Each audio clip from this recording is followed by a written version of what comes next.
Just to give everyone a little bit of background on what this panel is all about, for the last, I guess, entire academic year at this point, we've been working with faculty and staff across the entire state here at UP and at the campuses on a mobile media pilot. And what we're doing is collecting projects and working with people to actually pull those projects off using the iPod Touch and the software that's on it. Basically, this sort of stemmed from the realization that for the same price as a flip camera, we could get an iPod Touch and it can do a whole lot more. And we were really curious, with all those extra things it can do, how far can we raise the bar on student projects? What sort of new student projects can we work with? And what sort of interesting things can happen with this device and the software on it? So I'm going to go ahead and get started by asking each of the panelists if you could just tell us a little bit about who you are, where you're from, what your background is, and a little bit about your project, and then we'll go from there. If you want to start, Zora, that would be great. Yes, my name is Zora Gissé. I teach French and Arabic at Penn State Berks. I have been teaching the languages it's my 5th year at Penn State Berks, and actually as a foreign language teacher, it's my 15th year. And I participate this semester in the iPod pilot program, and we are enjoying it. We'll talk in details. My name is Shivani Selvaraj, and I work as an instructional designer on the Penn State Harrisburg campus. What else to say? Before that, I work with Martha, by the way, and she's going to make fun of me the whole way through. I know this is going to happen. I'm collaborating with Martha and 3 other people to put on this campus-wide volunteer digital storytelling project called Worldwide Narratives, and we're trying to figure out new, innovative ways to raise conversations about diversity issues. But what I was going to say was that this is sort of relevant also. I mean, I'm only 2 years into Penn State, but before that I was a community organizer actually for a long time, and I innovated a lot with media and communications technologies. And so I feel like there's this kind of thread running through my history about having a passion for untold stories. Yeah, I'm Martha Strickland. I'm at the Penn State Harrisburg campus. This is my 5th year as a tenure track, second career, however, in teaching undergrad education psychology and graduate research design and advanced learning theory. So I'm actually have incorporated the iPod Touches in both my undergrad intro ed psych class as well as my graduate educational research design class. I'll talk more about that. And then Shivani and I work together. It's my second career here in higher education. Before that, I worked internationally, and I absolutely relied on technology. And the more cutting edge, the better for getting around throughout the world, actually. So I have that that's one for my life and professional career. I'm Ellen Terracani, and I teach here in Communication Arts and Sciences, and I teach a lot of group communication and other classes. But in the summer, I teach the LEAP program, which is the first-year students coming in. And the one particular class that I worked with was one on social media and cyberspace, which works pretty well with iPods. Yeah, that's great. Okay, thanks. Thanks. We'll kind of expand a little bit on who you are and what you're doing with the mobile media pilots. I was kind of curious if you would be willing to explain to everyone what you were asking the students to do with the iPod specifically for each of your projects, and whoever wants to go first is fine. Sure. Got this natural flow. In the foreign language, by the way, the iPad pilot program is I'm using it with my French 1 class, and I believe in the past using the foreign language in the traditional classroom was just to learn the vocab, learn the structure, and that was it. But I wanted them to really use what they learn in a normal setting, in a natural way. Use the language. For instance, I give them dialogues to make in classroom, and they would perform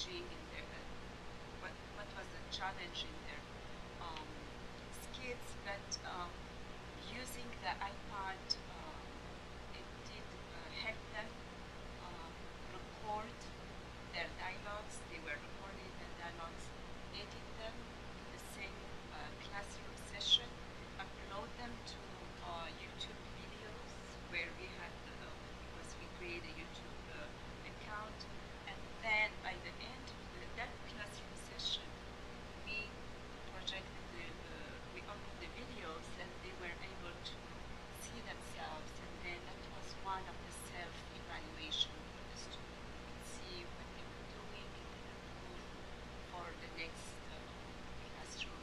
I found it was really great. I thought it was great. So in my classroom, I started with my undergrads. I'm in education, and one of the top qualities, by the way, that's now going to be evaluated in the state of Pennsylvania starting next year is reflective practice for teachers. So what better way to reflect than to verbalize, and why not reflect, verbalize, and then reflect again? So there's actually two dimensions of reflective practice that I incorporated using the iPods. The first dimension is the student himself. There's quite a bit of writing that they do in my undergrad class, and so reflections can, up until this year, have been more rote and a hoop that they jumped through for an assignment. Giving them the iPods and giving them that option to be able to reflect verbally and upload that into YouTube where other students can see that, for some reason actually encourage them to reflect at a deeper level, and we're seeing a higher trajectory of growth with the students that have chosen to use the iPads. Now, I ended up giving them an option of either using the blog space, Tumblr, or an iPod to reflect in. So you have an interesting dynamic that goes on, which we'll talk about, I guess, later, but just to give you the details of what we've been doing. That was undergrad. In my graduate class, I decided to incorporate this with my research design class, which is the end class for education master students as well as training and development master students. And what I was looking for was having them track their research literacy. And every week they were putting on YouTube their sentiment about research. And I asked them two prompts: what's going on, what have you learned, and what still continues to challenge you. And interestingly enough, they're coming back every week going, did you see that? Because now I know this. So they're doing some interesting reflections I never actually have incorporated before into this class. And our class was a bunch of first-year students who I love because they do everything you tell them, and they're perfect, in many ways. And then they get bad later on. They don't do what you tell them, and they turn in things late, but they're great. So when we were looking at some of the issues, we were looking at social reality and how that's displayed through media that we use, technological spaces that we create, identity on the internet, issues, various issues. Some of these things were like social isolation, some of the things about Facebook, cons. And so we actually have readings that we do, and then they actually would do video clips related to those readings. And they would try to capture things that related to that specific topic. And then they also would use the Penn State blogs to actually write their thoughts and think about what they were doing. So it was partly an issue of, let's try to think through how this theory and how it works, and also think through what it looks like. And so using the iPods was great because it really gave them an opportunity to try to go out on campus. They were all over campus, videoing all kinds of people and things going on. It was so fun. And they would make a video each week, and they had to submit it on YouTube also. and so, I think we overloaded YouTube this summer with our video projects. But I really enjoyed watching them. Now, the only thing I did that at the beginning, I always thought, 5-minute video, that's pretty good, Then I realized I have to watch all of these at least once. So I was like, I made it half that time after the first couple of weeks. I was like, let's go back to 2.5 minutes. That's better, yeah. So it was much nicer for me. So anyway. I want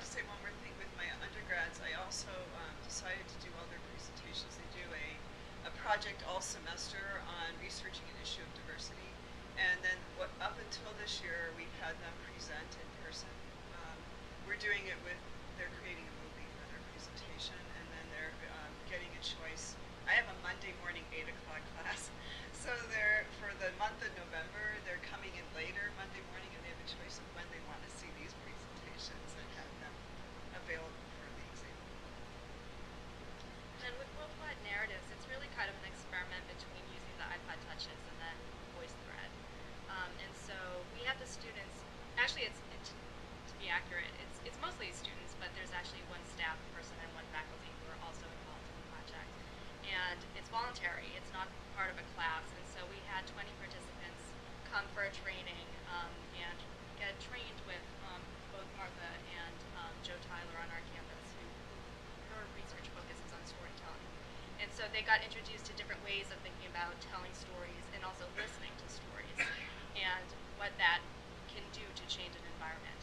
And so within that training, they had practice using the iPod touches, telling their own stories and recording a partner's story. And then we asked them to do at least 2 other interviews with anyone on campus that has a different background from themselves. And so people had really different reactions to this project. Some people did their 2, some people had trouble doing any, and then some people went out and did 8. So, I mean, I just think that the process of interviewing is fascinating, and people have different reactions to it. Yeah, for my foreign language classes, especially French 1, the first day they are learning just simple greetings and telling them to record themselves speaking. They would think like they needed more learning in the language to be able to speak on a camera. And I walked them through like just to greet the first day, be familiarize yourself with the iPod and the use of the iPod. They would just give a simple greeting, and then they would watch themselves greeting in French. Okay, we can do that. The next session, they learn, for instance, how they speak a little bit of their likes, dislikes, and giving some information about their ages, their family. And I could see the improvement in the use of the language with time. And now they did really a dialogue where they had to choose a space. It's up to them. And this was a big project that they presented last week.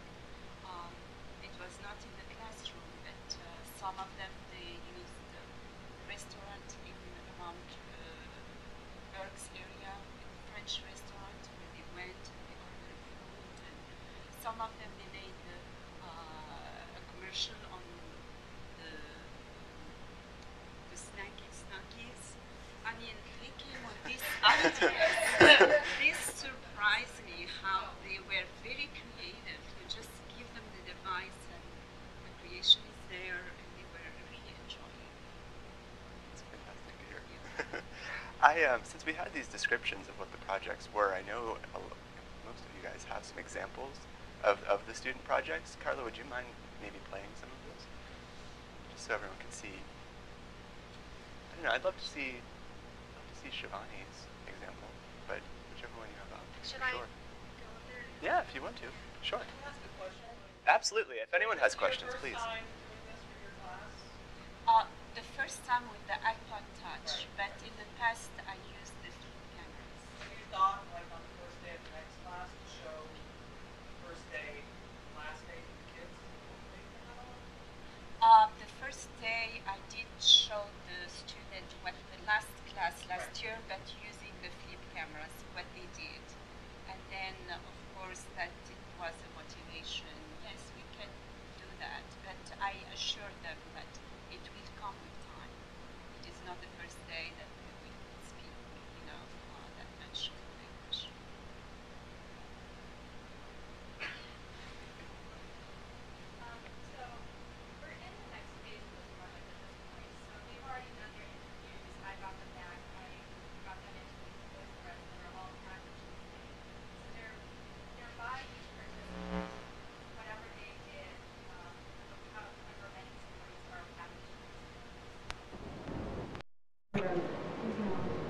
show you one as an example. The first slides are Joe Tyler talking about storytelling and giving them some prompts. The stories you'll find here are stories of authentic personal experience that have emerged through work on this project, which was designed to elicit the untold and unnoticed stories that are held by the diverse members of the Penn State Harrisburg community. The stories you'll find here are stories of your colleagues and your compatriots, and they're told in their own voices. As you listen to the stories, listen with the same care that you would if they were sitting across the table from you. Try to listen without judgment, and when you feel judgment, notice it, and let it pass through you so that you can continue to hear the story as it unfolds.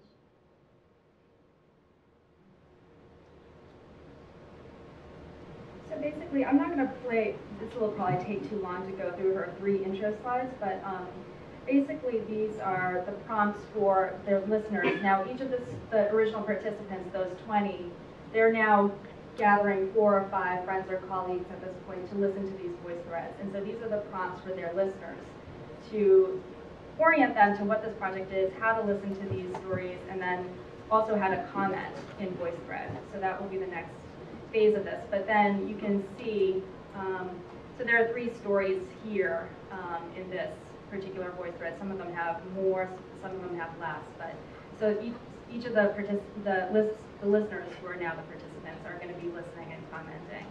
And we'll be doing some focus groups later on to see how this affects the empathy of people on the campus. So I'm going to show you maybe one of these interviews. Okay.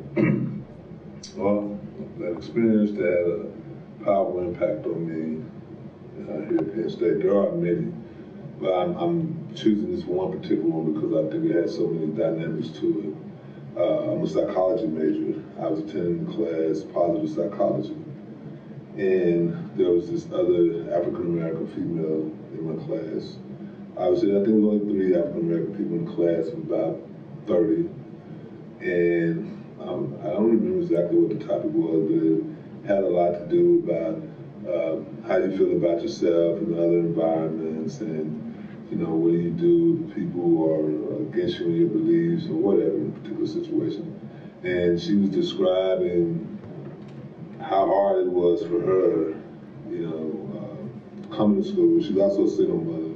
How hard it was for her coming to school and getting the dues, and it just seemed like to her no one appreciated. She was obviously referring to different members of her family, and perhaps the father of the child, and all the different things that she was going through.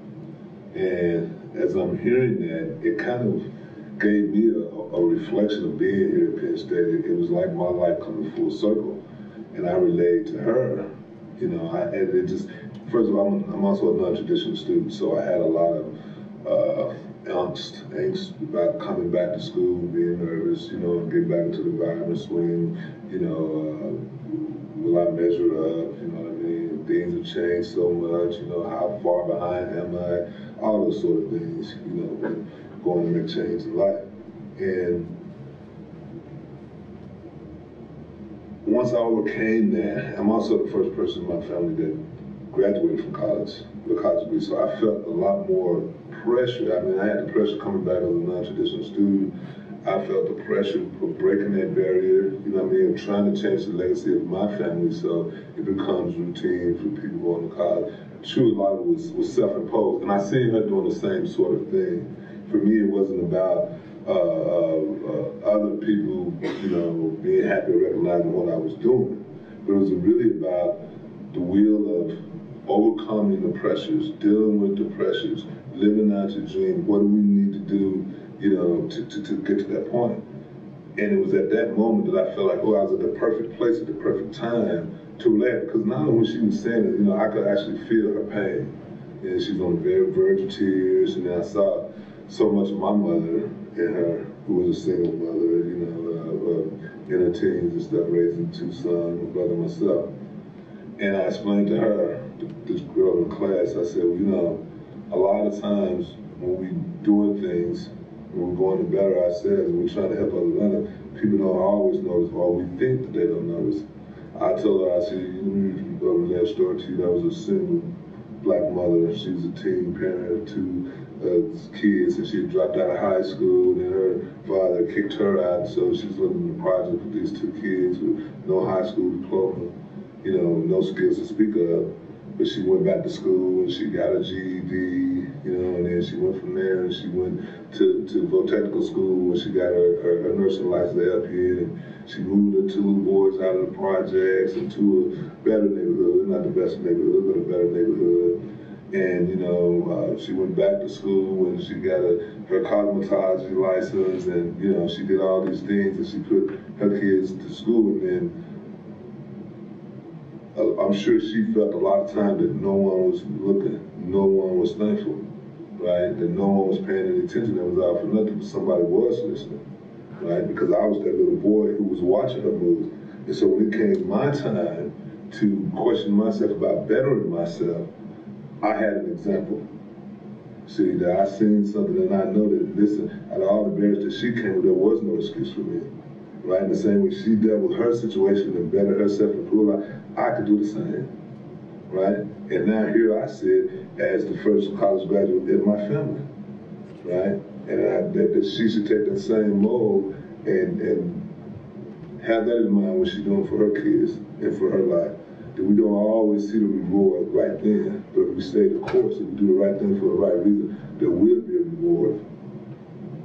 You know? And I just felt really good about that.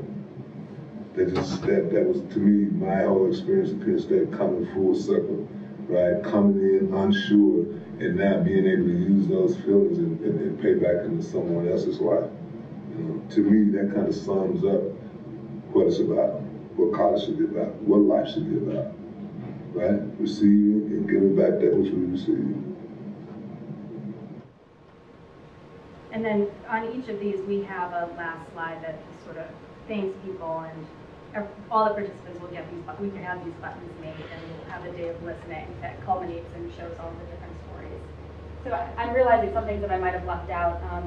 We had these prompt questions. Everyone was asked very open-endedly about a critical incident that has affected their life on Penn State campus. And it could have been a good or a bad story, and people just told incredible stories. Thank you. I guess we can take a look at another example. I'm going to go ahead and show a few from Zora's class. Zora's class had two different apps they could use. They could use an iMovie app and a Splice app, and I think a lot of them did too, so I'm just going to show one or two. This is Alex. He's doing an introduction. Bonjour, je m'appelle Alex, j'ai 23 ans. Mon anniversaire est le 25 janvier 1988. Je viens du Vermont, je suis américain.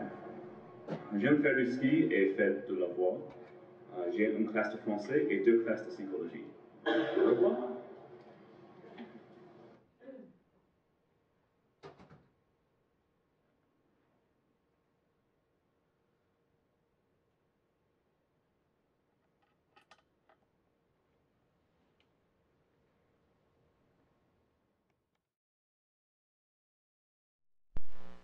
Bonjour, ça va? Ça va? Bien, et toi? Bien. À quelle heure est-ce que tu couches d'habitude?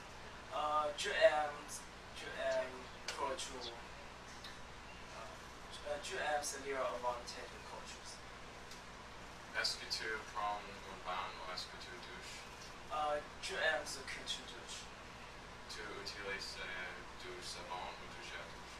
Je n'aime pas savon en tout cas douche. Tu te laves les cheveux tous les jours? Tu aimes se laver les cheveux tous les jours.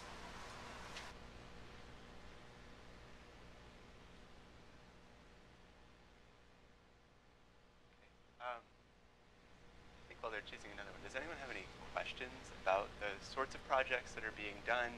I did kind of want to point out that with these projects, we're really not looking for the same sort of videos being produced as you would get with the desktop version of iMovie and the more traditional model of editing that we've approached. You'll see with these videos, they're really very simple. They're sort of off the cuff. They're really taking advantage of the affordance of the device, that you can take it out, you can do the shooting and the editing wherever you are instantaneously, and even upload it to YouTube or whatever other source. So does anyone have any questions about the kinds of videos or any other questions? Yeah.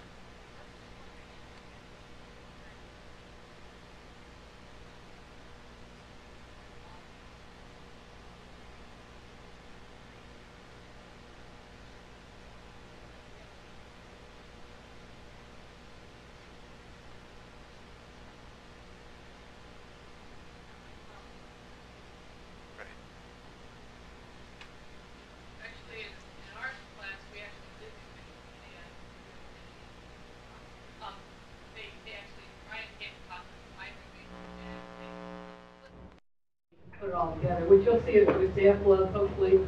Can, yeah. All right. Stuart had just wanted me to show one other one. This is ones that they just completed. They did use the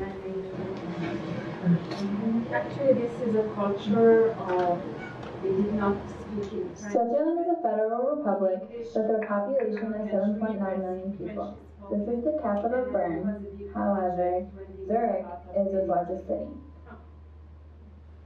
As you can see, the country is landlocked in Western Europe, where it is bordered by Germany, France, Italy, Austria, and Liechtenstein.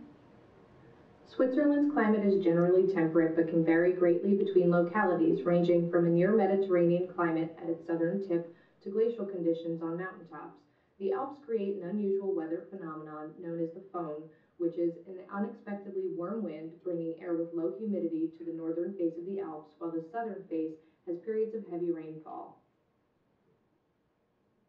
4 main languages are spoken in Switzerland: German, French, Italian, and Romanish.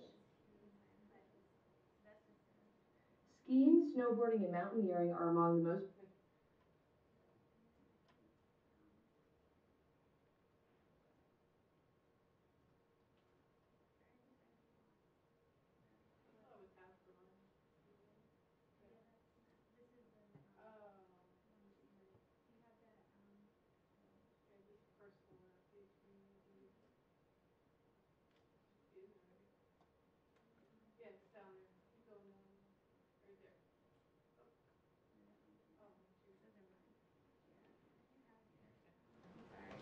Okay.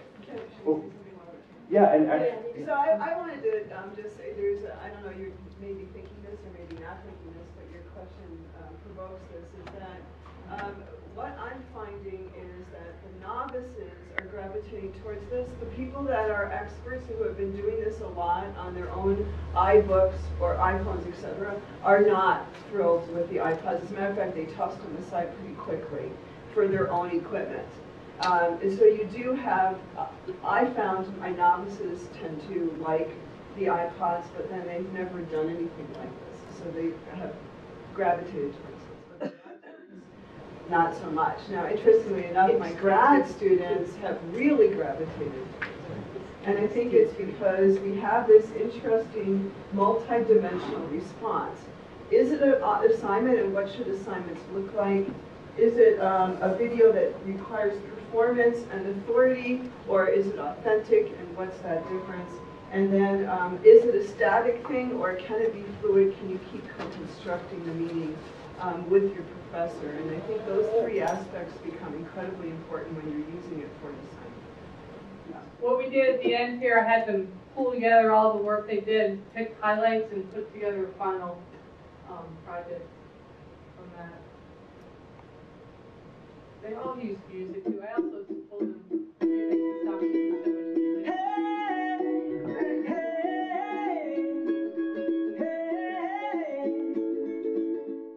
Your lipstick stains on the front lobe of my left side brain.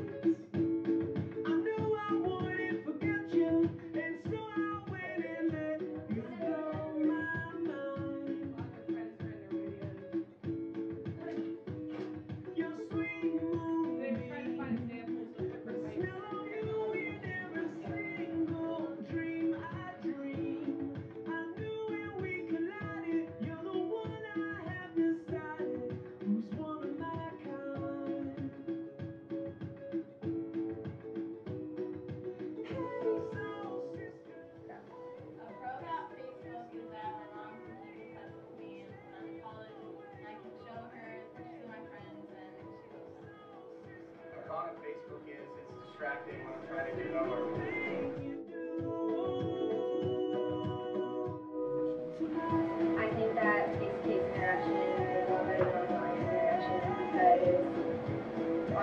interaction, like you can't tell their tone of their voice, like their emotions, and it's more silly. All right, so since we are on a slightly compressed timetable for everything right now, I thought it would be a good idea to open it up for more questions. I kind of had a leading in question that I'd like to ask, which is, what do the students really think of using these? We're collecting feedback, of course, with the pilot project. We're posting that all up on the page for each project. But I'm kind of curious, in the classroom and in the environments where you're working, what are the students saying about the devices? What do they like? What don't they like? Because they're usually more vocal about the latter. So I'm sure you're well aware of that, and just kind of let everyone know, I suppose. My student, when they use the iMovie and this place for the editing, especially for the big project, it was really challenging for them. Sometimes they had to upload again their work, and they lost the audio. They were really frustrated about that. And their suggestion was to maybe get updates for the software to debug the iMovie in this place. That was their suggestion. Do you edit on the iPods? Also, for the iPods, they found it's easy to record, that when it's really long to upload and edit, it is a small enough device to edit the work. That it was really easy to inconvenient in the classroom when they had to record like a small dialogue and edit it right away. It did not require pictures, or that was easy. But for a big project, they